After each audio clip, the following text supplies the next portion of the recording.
जय साईं राम साईं राम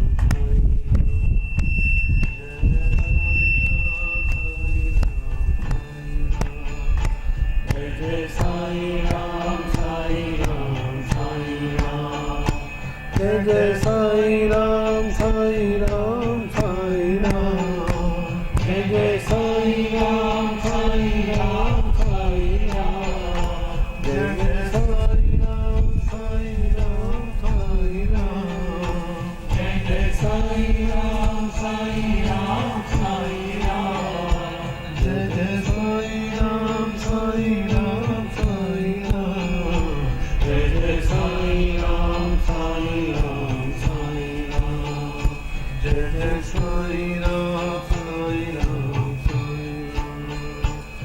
जय साईं राम साईं राम साईं राम जय जय साईं राम साईं राम साईं राम जय जय साईं राम साईं राम साईं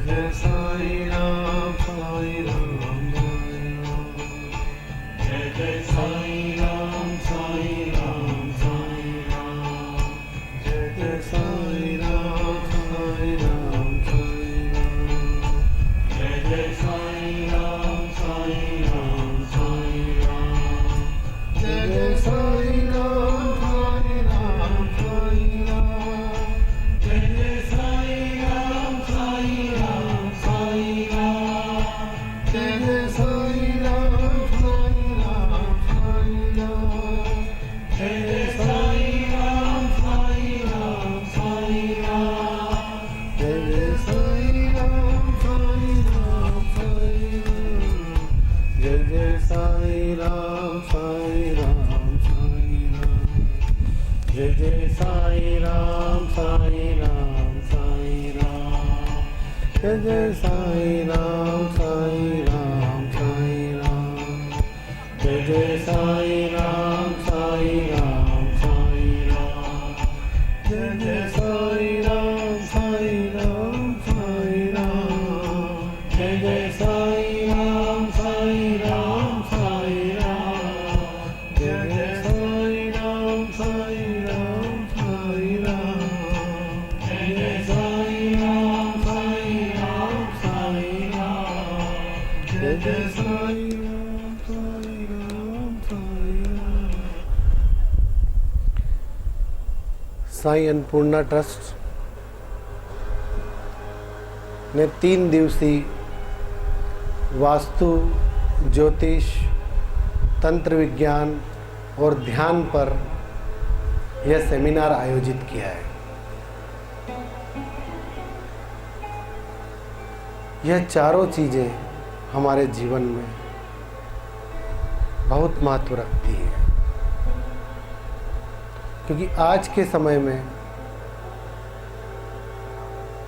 जो दुख, जो कष्ट मनुष्य भोग रहा है, उसके पीछे जो कारण है, कल हमने बात की थी इन चारों चीज़ों के साथ आहार के ऊपर, कि आहार की शुद्धि, आहार की शुचिता, कि आहार क्या होना चाहिए, आहार कैसा होना चाहिए।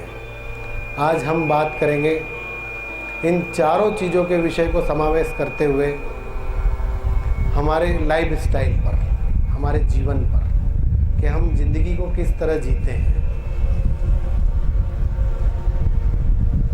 जिंदगी को हम क्यों नहीं समझते हैं कि ईश्वर ने हमें जो जीवन दिया है वो किस लिए दिया है, क्यों दिया है, उसका उद्देश्य क्या होना चाहिए। इस बात से हम अनभिज्ञ क्यों हैं, इस बात को हम आज का विषय रखेंगे। साथ में हम चारों चीज़ों का समावेश करेंगे। आप विचार कीजिए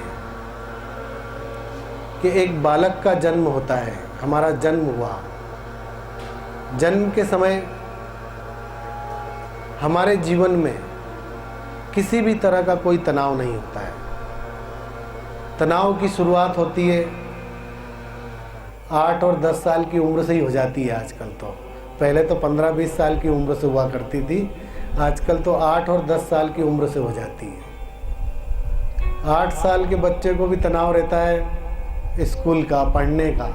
उस पर इतना बोझ लाद दिया जाता है कि वो लगातार तनाव में रहता है उसके कारण। और फिर परिवार में पति पत्नी के संबंध ठीक नहीं होना, या परिवार में किसी भी तरह की परेशानियां, जैसे भाई बहन के संबंध ठीक नहीं है, माता पिता के संबंध नहीं है, सास बहू के संबंध नहीं है, ये सारी चीज़ें जो हैं उसके जीवन पर इफ़ेक्ट डालती हैं। और बच्चा जब 8-10 साल का होता है और उसके मन पर इस तरह की चीज़ें इफ़ेक्ट डालती है, तो उसका परिणाम उसको बाद में जाके होता है, उसका नुकसान होता है।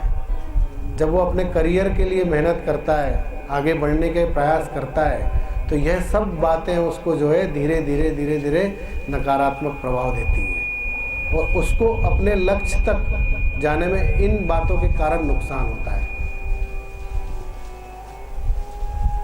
ऐसे ही एक वाकया मुझे याद आता है।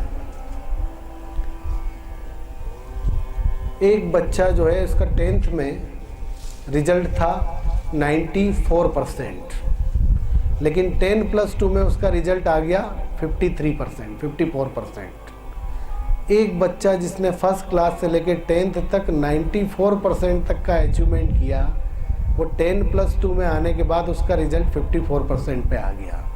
उसका कारण क्या था? उसका कारण ये था कि माता पिता के बीच का तनाव। उस घर में पति पत्नी के बीच विवाद होता था। जब वो 11th क्लास में था तो सीधा उसके ऊपर उसका असर हुआ।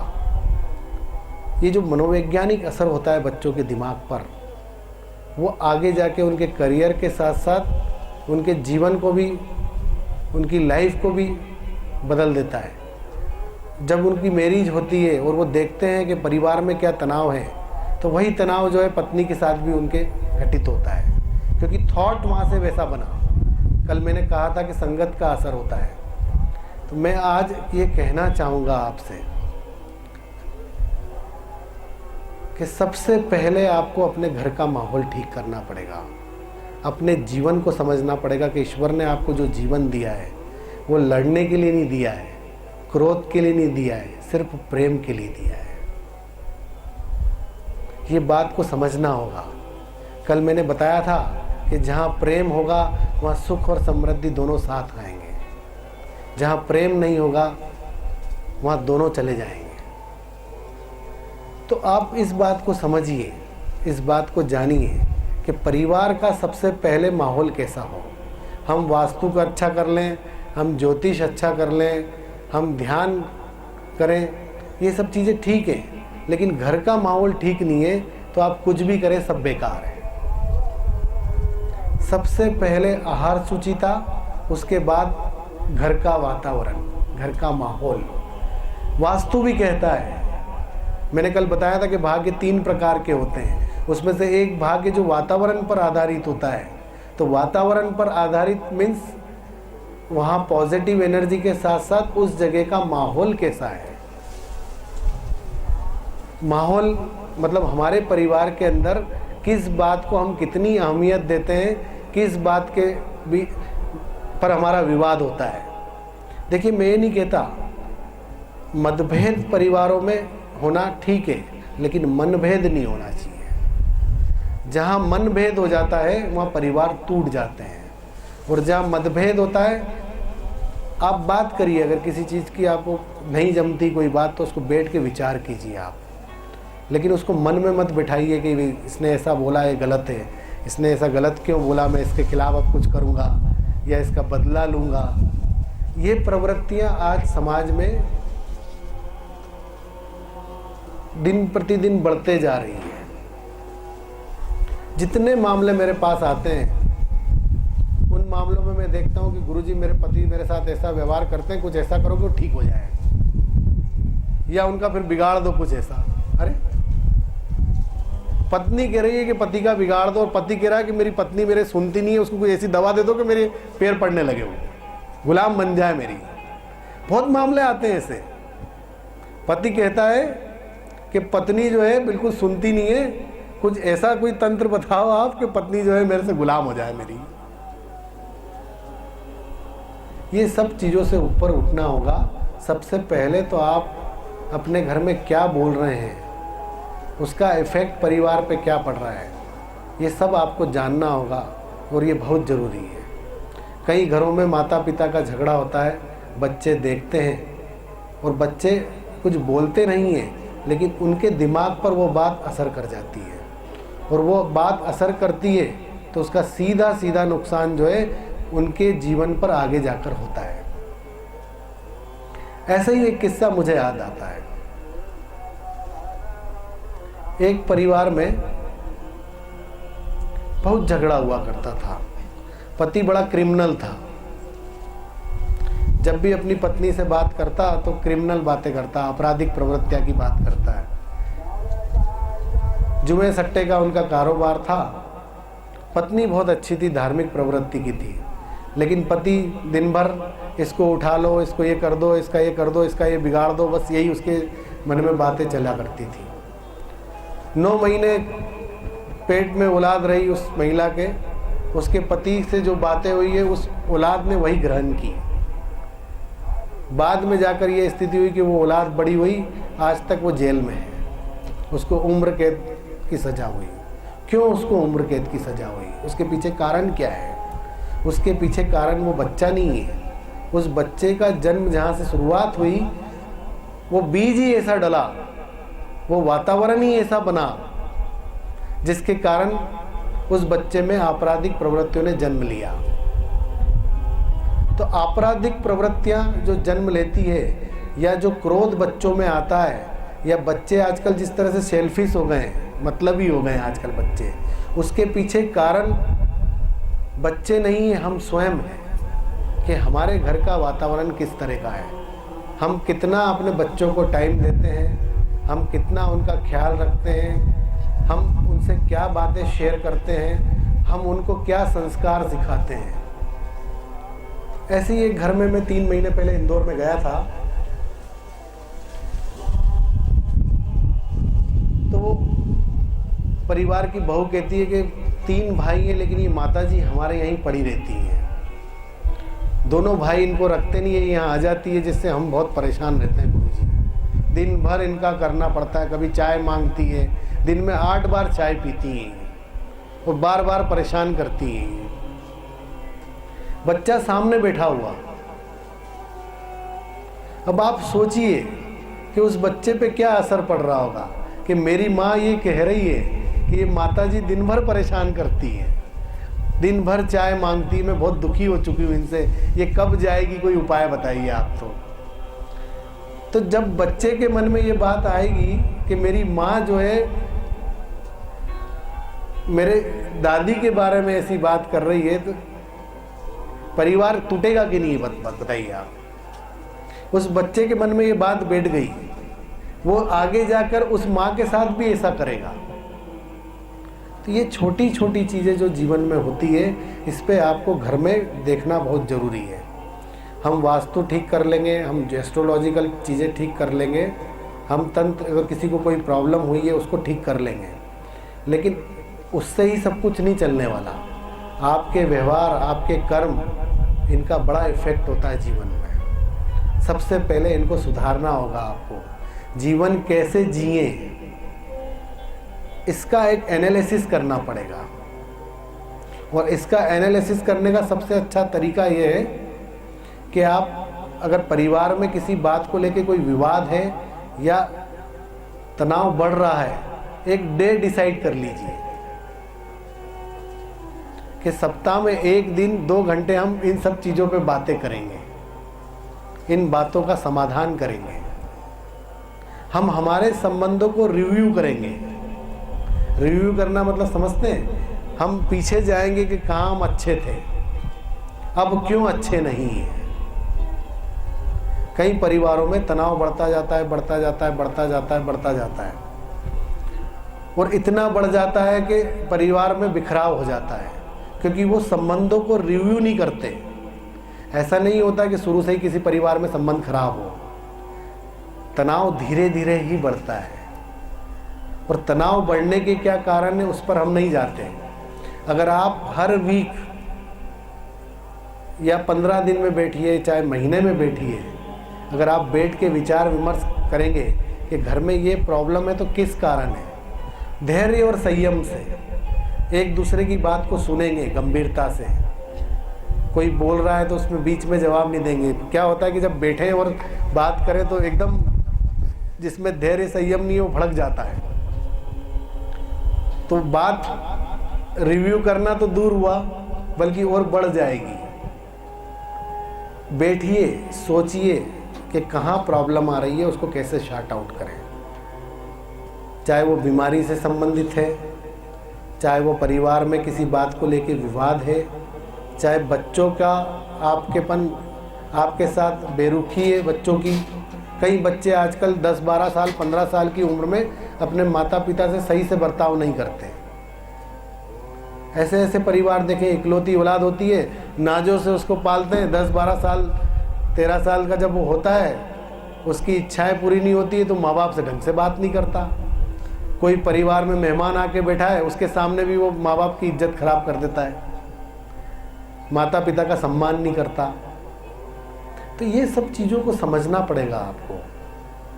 आप धर्म, अध्यात्म, चाहे किसी भी चीज़ का अनुसरण करें, लेकिन सबसे पहले ये जानना पड़ेगा कि आपका जीवन क्यों है। ये ईश्वर ने आपको जीवन क्यों दिया है, और जीवन दिया है तो उसको कैसे जिए हम, कैसे आगे बढ़ें, कैसे हमारी ज़िंदगी खुश हो, हम खुशियाँ बांटें। सुख जिसकी हम बात करते हैं, सुख क्या है? सुख यही है कि आप स्वस्थ रहें। सुख यही है कि आपके परिवार में प्रेम रहे, सभी लोगों का वार्तालाप जो है प्रेम से हो, किसी का आपस में मन मुटाव ना हो। यही सुख है। थोड़ा हो उसमें भी सुख हो। कोई ज़रूरी नहीं है कि हज़ारों करोड़ रुपया हो या सैकड़ों करोड़ रुपया हो या कुछ पैसा हो, लाखों हो, इससे कोई सुख नहीं मिलता। सुख जो है छोटी छोटी चीज़ों में मिलता है। सुख को आपको तलाशना होगा। आपने देखा होगा कि 10 परिवार का सब इकट्ठा होता है, सब बैठते हैं, साथ बैठ के खाते हैं, कितना आनंद आता है। और जब उसी परिवार के अंदर किसी बात पर विवाद होता है तो कितना दुख पहुंचता है। सुख और दुख ये सब हमारे मन की स्थितियां हैं। आपके मन ने ये सोच लिया कि आप दुखी हैं तो आप दुखी होते रहेंगे, और आपके मन ने ये सोच लिया कि आप चाहे भी कैसे भी हालात हो हम सुखी हैं तो आप सुखी रहेंगे। मन की कई अवस्थाएं होती हैं। उन अवस्थाओं में जहां तक मेरा आकलन है, आपकी सोच, आपकी दिनचर्या और आपका व्यवहार, यह अगर सही हुआ तो जीवन में आपको दुख नहीं सुख ही मिलेगा। सुख का आकलन आजकल लोग भौतिकता से करते हैं कि अच्छी गाड़ी खरीद ली तो सुख है, अच्छा घर बना लिया तो सुख है। आप ये सोचिए कि बिस्तर 20 लाख का है लेकिन नींद नहीं है तो फिर किस बात का सुख है। घर आपका 2 करोड़ का 5 करोड़ का है, उसमें लगातार तनाव है तो किस बात का सुख है। पैसे से सुख नहीं आता। सुख मन की अवस्था है। आपके मन को ये जानना होगा, ये समझना होगा, ये देखना होगा कि सुख किन किन चीज़ों से आएगा। इसका आकलन करिए, परिवार में बैठिए और एक दूसरे की इच्छाओं को जानिए। जैसे कल मैंने एक ध्यान कराया था, उस ध्यान में, प्रेम ध्यान में, मैंने पति से कहा कि वो पत्नी ने जीवन में उसको कब कब सुख दिया है इसके बारे में विचार करें। और पति भी विचार करे कि पत्नी ने उसको कब सुख दिया है, पति दोनों आपस में विचार करें। तो इस प्रोसेस को कराने का मतलब ही ये था कि आप पीछे जाएंगे जब बैंक में आपके संबंधों को रिव्यू कर रहे हैं आप, कि जीवन में कब मेरी पत्नी ने मुझे सुख दिया है, और पति सोचेगा कि दोनों एक दूसरे के बारे में सोचेंगे।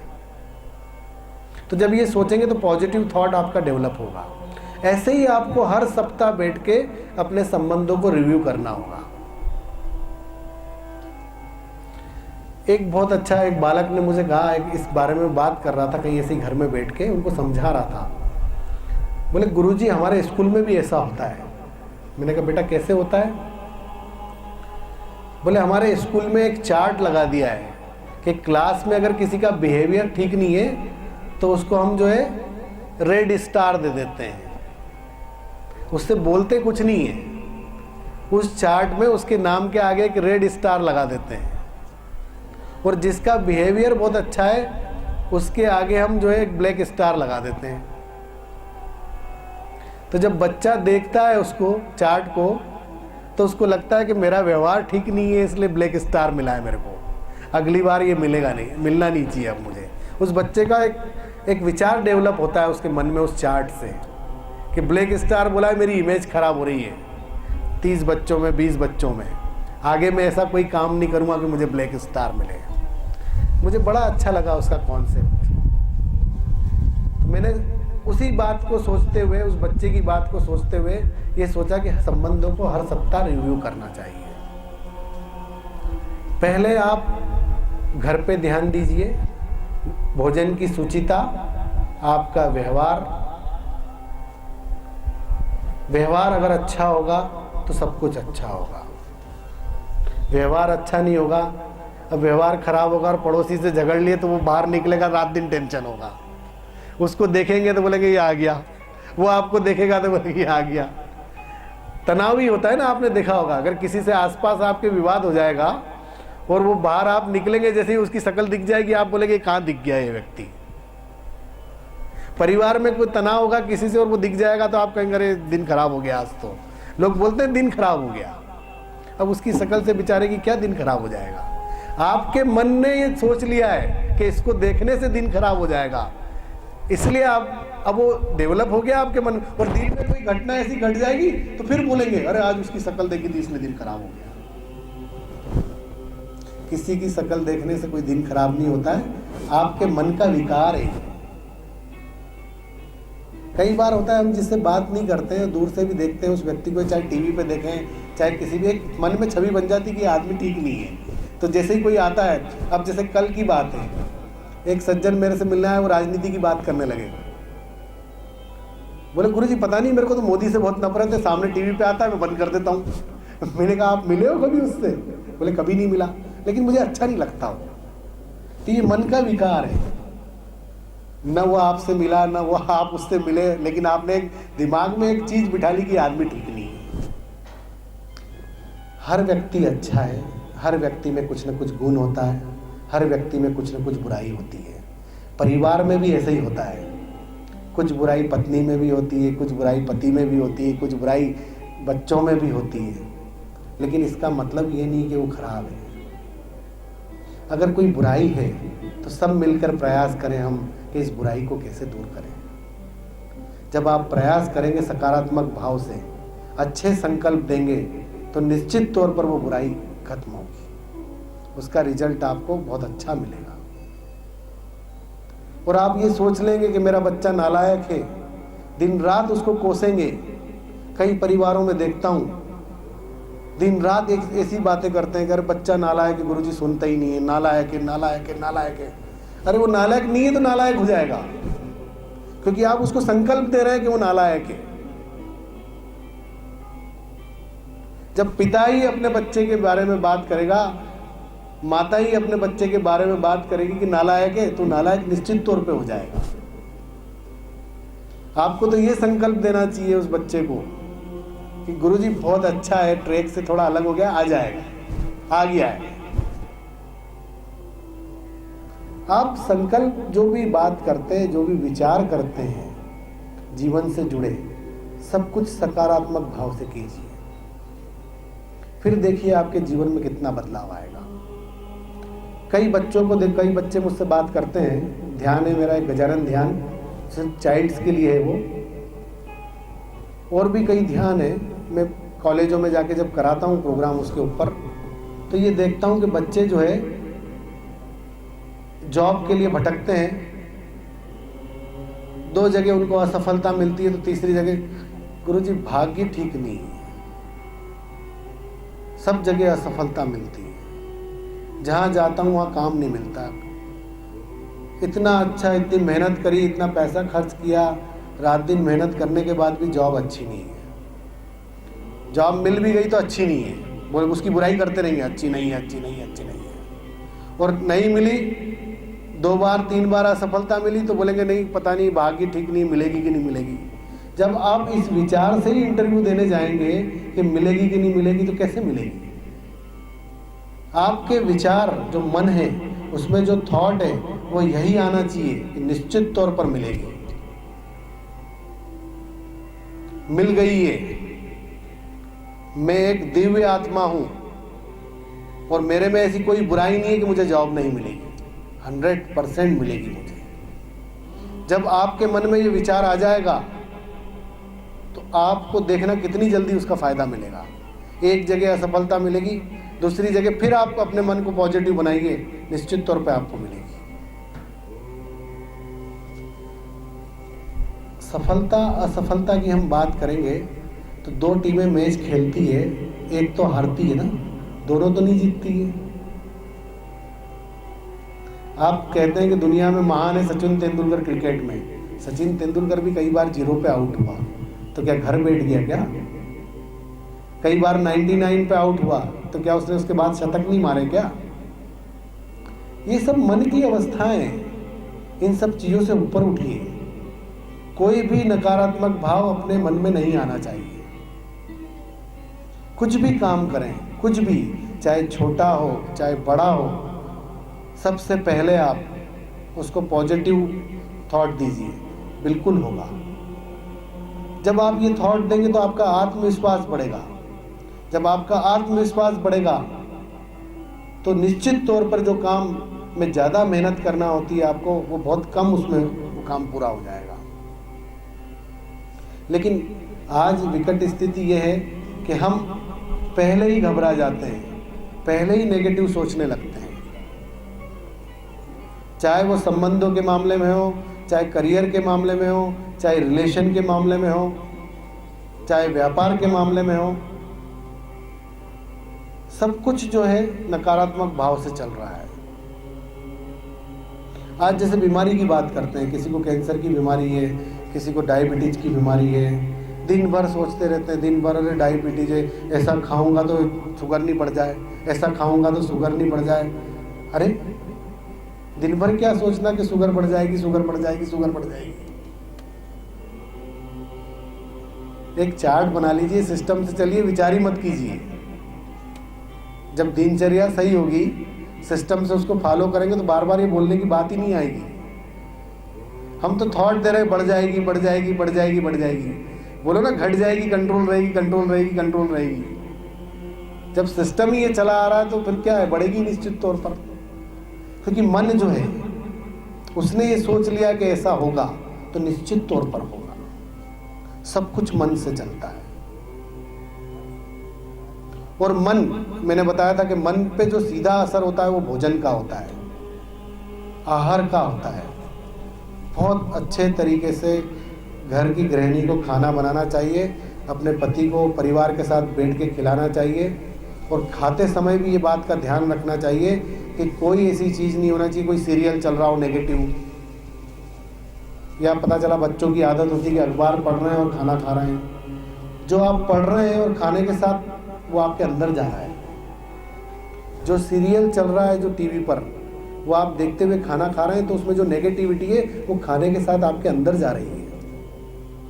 आपको ये ध्यान रखना है कि भोजन और भजन ये एकांत में ही होना चाहिए, तो उसका निश्चित तौर पर असर होगा। आज तो सिस्टम ही है कि जैसे ही बच्चा आएगा स्कूल से, टीवी चला लेगा और बस खाना खाना शुरू करेगा, और सारी चीज़ें नेगेटिव अंदर जा रही है। हर चीज के छोटे छोटे मायने हैं। इन सब चीजों को हम यहाँ पर लगातार, यहाँ क्लासेस होगी इन सब चीजों के ऊपर, और हम चाहेंगे कि जो लोग हमसे जुड़े उनको सब कुछ नॉलेज हो, वो खुद अपने डॉक्टर हो, मरीज नहीं हो, खुद अपने डॉक्टर हो, वो खुद भी दूसरों का भला करें इन सब चीज़ों को जान के। तो हम यहाँ पर हर चीज़ को छोटी छोटी जानेंगे। अब जैसे हम बात करते हैं वास्तु की,